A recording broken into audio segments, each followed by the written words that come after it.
Hello! Macau is a world-renowned casino tourism hub, boasting numerous luxurious hotels and casinos. As night falls under the glowing neon lights, the opulence and splendor of the casinos blend with the darkness, creating a mesmerizing and enchanting scene. Today's story takes place in the district of Hac Sa in Macau, located in the northeastern part of the Macau Peninsula, originally a bay that was repeatedly filled in to form land. This area is one of the most densely populated parts of the Macau Peninsula, constantly bustling with the hustle and bustle of life. In 2011, on what seemed like an ordinary day, a murder occurred, sending ripples across a serene lake. Next, we will go back in time to August 8, 2011, to delve into the details of the event. On August 8, 2011, it was a Monday at 10 a.m. at house number 3, Pak Late Suan, Ma Chong Road, Hac Sa. Mr. Wu, the owner of a repair shop, was searching for something in his shop. Since opening half a month ago, the repair shop had always had a strange stench. Today, the odor has become even more overpowering. Mr. Wu frowned, feeling an inexplicable unease. Despite repeatedly searching for the source of the smell, he could not locate it. That morning, Mr. Wu continued his search. He went to a tightly enclosed room next to the restroom in the attic. His eyes focused on a newly built concrete block beside a wall. As he approached to examine it closely, he suddenly saw dark red liquid seeping out of cracks in the concrete surface. The full stench was emanating from this concrete block. Chilled to the bone, Mr. Wu did not hesitate and immediately called the police. Upon receiving the report, the police quickly arrived at the scene, cordoning off the area to ensure no unauthorized access. The putrid smell had spread everywhere, forcing passersby to cover their noses. Everybody instinctively covered their mouths and noses. The concrete block in the attic room looked peculiar, unlike any standard construction. Clearly, there was a secret inside it, but breaking it open was no easy task. The police contacted the fire department for assistance. Shortly after, firefighters arrived at the scene with specialized equipment. They used electric drills, sledgehammers, and other tools to gradually cut through the cement layer of the concrete block, which consisted of 3 layers. Inside, they discovered a wooden crate about 1 meter tall. Upon opening the crate, they found 5 black plastic bags containing human remains. The body parts were dismembered at the joints and bones, indicating a brutal crime. Medical teams reassembled the body parts, revealing a male victim aged 40-50 years, though his exact identity was still being verified. The news of the crime attracted significant public attention. Some speculated that the perpetrator took the victim's head to prevent dental identification, while the removal of a hand might have been to hide tattoos or other distinct features. Clearly, the criminal did not want to leave any clues that might lead the police to them. This murder made people recall a shocking case 26 years ago at Guanyi Street, Hac Sa, just a 10-minute walk from the repair shop. That case involved the infamous 8 Immortals restaurant, where 10 victims were dismembered and their flesh used as wanton filling. For more on the 8 Immortals restaurant case, you can watch it on my channel.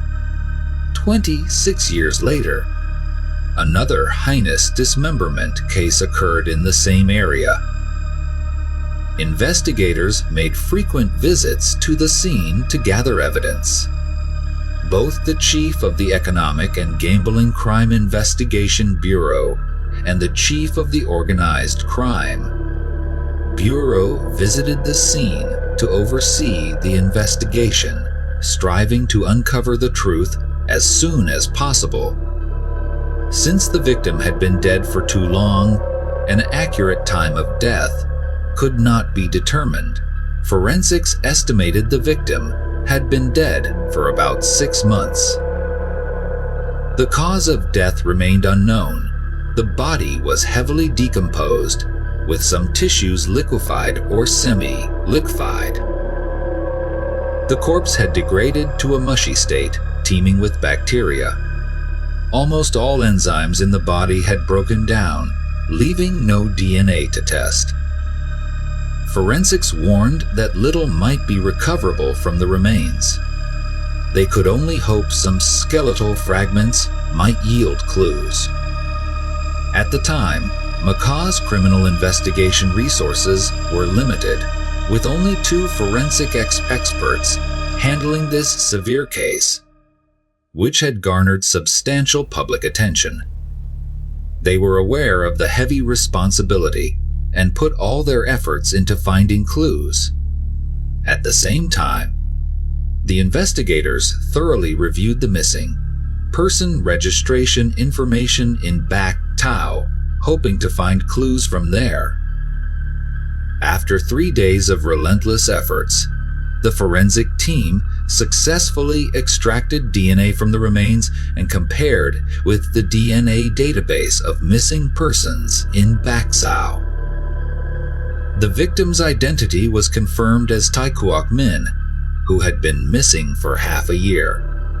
According to investigations, Tai Quoc Min, 52 years old at the time of his disappearance, was commonly known as An Min. Friends described him as amiable, likable, thoughtful, generous, and often inviting friends over to his house. He lived in the Tai Pha area, 2.5 km west of Hac Sa. He had a warm family and numerous grandchildren. Why did a man with such a fulfilling life meet such a tragic end? The police immediately focused their investigation on Mr. Ngo, the owner of a repair shop. In response to the police's questions, Mr. Ngo appeared nervous but tried to explain his situation. Mr. Ngo stated that he had been an experienced mechanic with long-standing plans to open his repair shop. By chance, he saw information about the transfer of the shop around the time of the incident. About a month before the incident, he took over the repair shop. The shop didn't need any renovations and could start business immediately, saving him a considerable amount of money.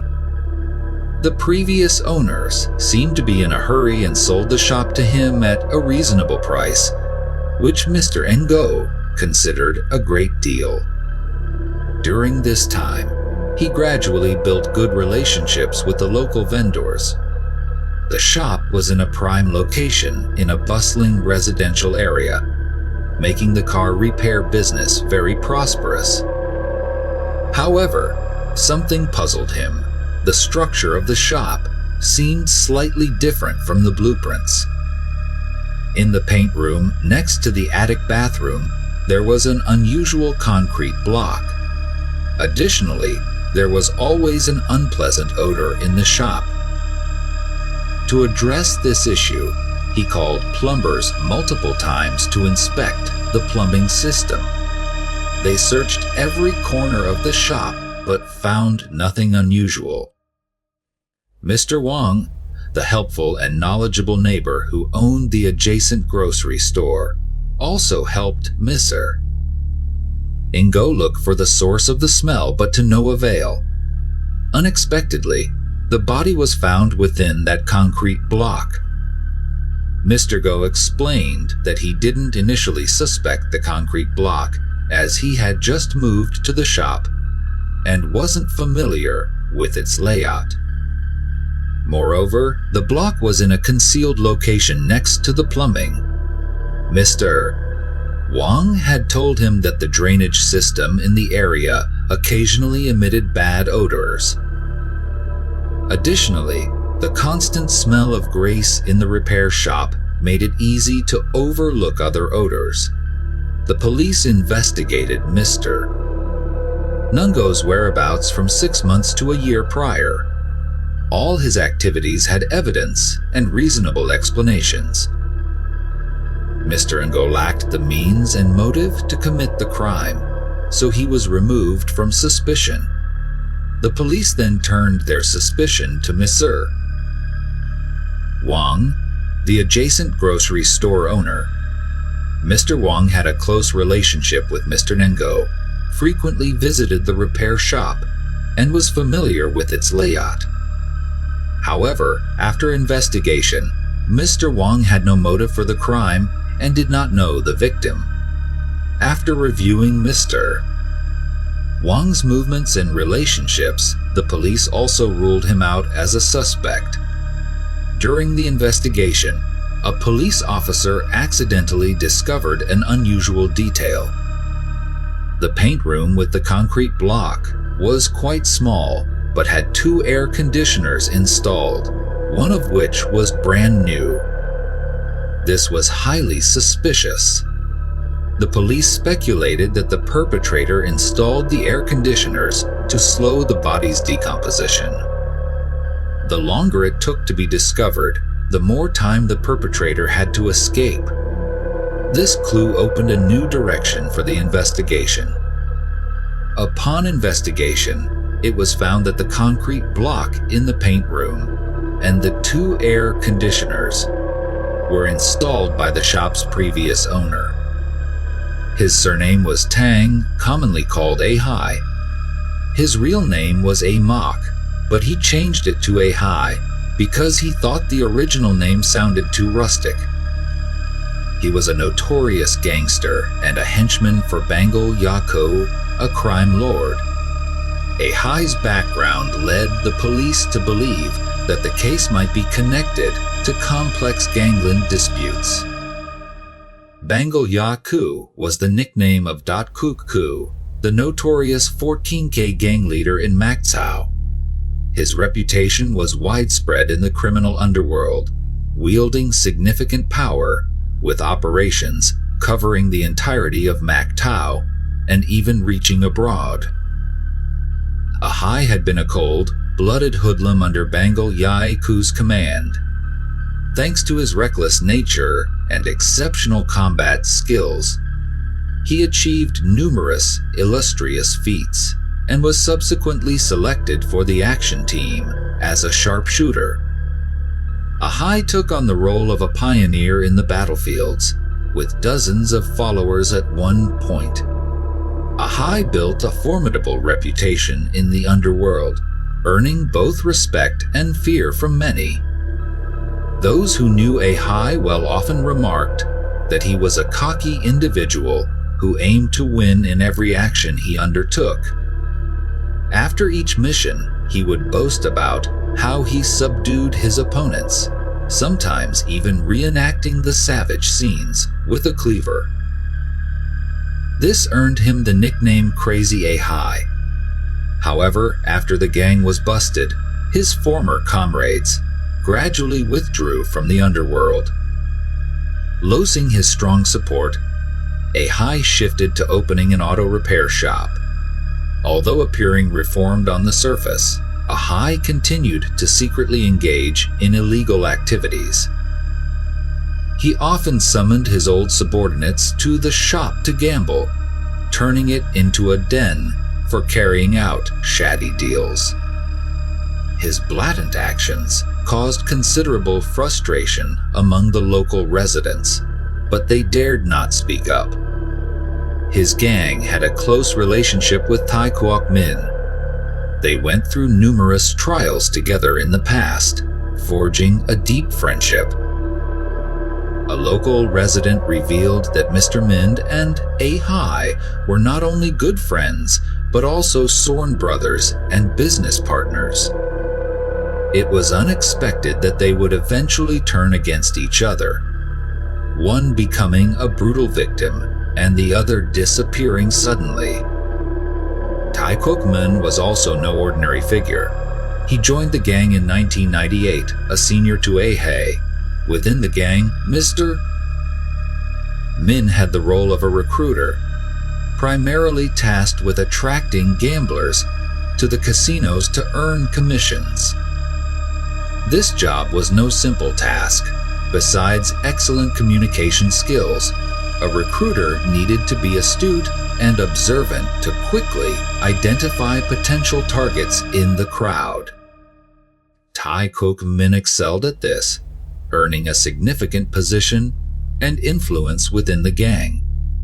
Due to his fondness for drinking, introduced by his juniors, Min frequently visited the auto repair shop and gradually became close to A Huy. A Huy, the shop owner, was highly impressed with Mr. Min's abilities. He understood that Mr. Min's extensive connections were a valuable resource for his gambling operations. Thus, A Huy proactively approached and nurtured his relationship with Tai Quoc Min. Initially, A Huy showed special respect towards Mr. Min. Whenever they met, he would host him with premium foreign wines. Naturally, Mr. Min recognized A Huy's intentions, and they struck a deal. Each time a gambler brought in through Mr. Min lost over 100,000 Hong Kong dollars at the repair shop, Mr.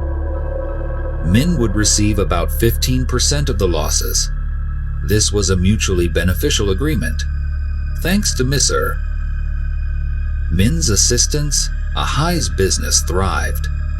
The auto repair shop, which seemed ordinary, had turned into a disguised underground casino.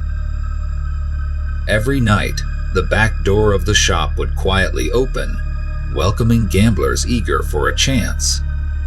With cunning strategies, A Huy always secured his victories, trapping knave gamblers without their awareness. Every Monday and Thursday night, Tai Quoc Min would come to the repair shop to collect his commission. Each time, he was treated like an esteemed guest, usually enjoying a hearty meal and drinks before leaving. Mr. Min enjoyed this feeling of importance and was also satisfied with the substantial profits from the deal. However, such prosperous days did not last long. The wheel of destiny began to turn. Less than a year into the partnership, A Huy's arrogant nature started to emerge.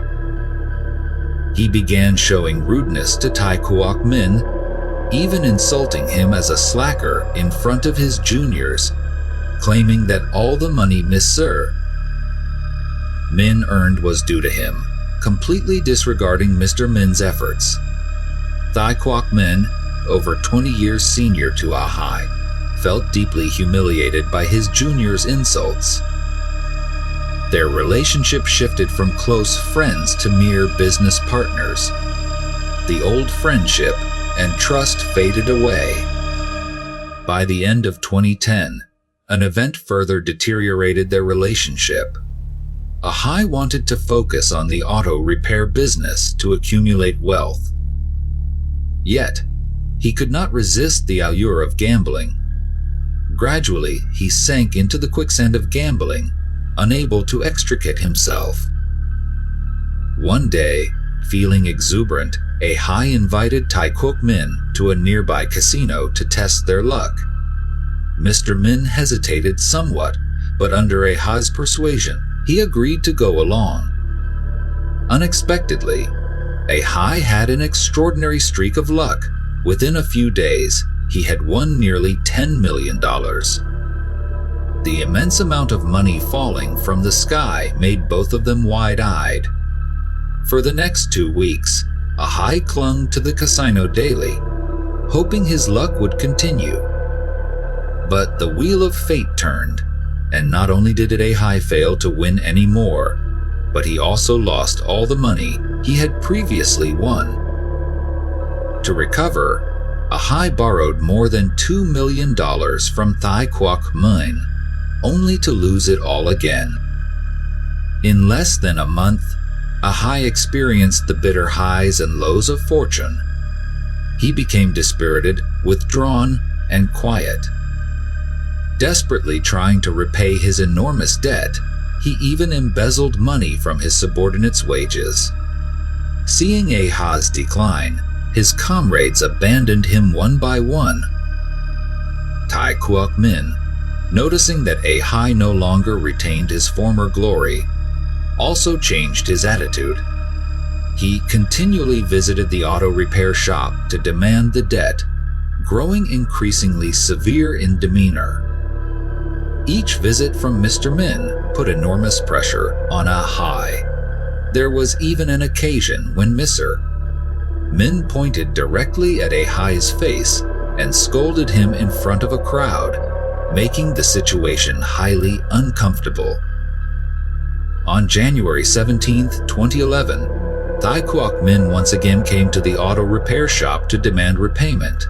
Before leaving home, he told his family he was going to Hac Sa to resolve some issues.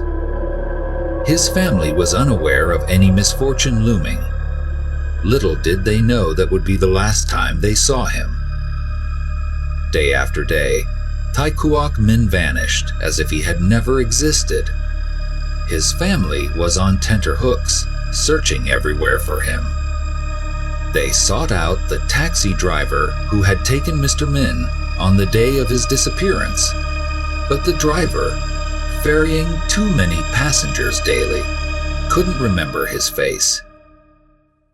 Mr. Minh's family also went to the Hac Sa Information Center to inquire, but found no leads. In their desperation, they reported the case to the police, placing all their hopes on law enforcement. The mastermind behind everything was A Huy. After murdering Thai Quoc Minh, he didn't flee but calmly dismembered the victim with remarkable professionalism, as if performing a routine task. He placed the body parts into 5 plastic bags, hid them in a wooden crate in the paint room on the roof, then sealed it with cement. To slow decomposition, he even installed 2 air conditioners. Once he had disposed of the evidence, A Huy did not run, but continued operating the clandestine casino in the repair shop as if nothing had happened. He even audaciously accepted investments from other companies, driven by the quest for more money. A Huy was willing to do anything as long as it made money. Furthermore, he sold old cars and parts from the shop at rock bottom prices. Perhaps he knew his crimes would eventually be uncovered. During this time, A Huy quietly arranged everything for his family. By July 2011, after all preparations, he sold the repair shop cheaply to Mr. Nengo, who was unaware of the incident and then fled. Mr. Nengo, upon taking over the repair shop, found the 2 air conditioners too costly to run, so he turned them off to save on expenses. Consequently, the body decomposed faster, the stench became overwhelming, and the remains were eventually discovered. Notably, the case had many uncanny parallels to a segment in the popular TVB drama series Hidden Storms at that time. In the series, through keen observation and logical deduction, the police tracked an unusual spike in electricity usage that led them to the culprit who had hidden a body in an air-conditioned room. This detail closely mirrored the real-life case. In this case, A Huy was the main perpetrator, and only by finding him could justice be served for the victim and his family. However, A Huy had vanished, as if into thin air. Rumors suggested that A Huy had fled to Southeast Asia, but his whereabouts remain unknown. Capturing A Huy has been fraught with difficulties, and to date, he remains at large. Part of the victim's head and one hand are still missing. The disappearance and enigma surrounding these crucial parts further add to the bizarre and thrilling nature of the case. The Hac Sa auto repair shop case closed, leaving a horrifying memory in the hearts of Macau residents. Thai Cook Min left at a vibrant age, leaving his family in immense sorrow and regret. In the years that followed, Macau police tirelessly sought A Huy, but all efforts seemed in vain. He seemed to have vanished into oblivion, taking with him the dark secrets of his heinous crime. The fate of A Huy, like Thai Cook Min's missing head and hand, remains a mystery no one can unravel. To this day, the case of the Hac Sa Hoet repair shop remains an unsolved mystery. This is one of the most enigmatic cases in the criminal history of Macau, reminding us of the cruel facets of greed and the moral degradation of humans. The story has ended, but the lessons about the price of greed, humanity, and betrayal remain. It compels each of us to reflect on ourselves and cherish the positive values of life.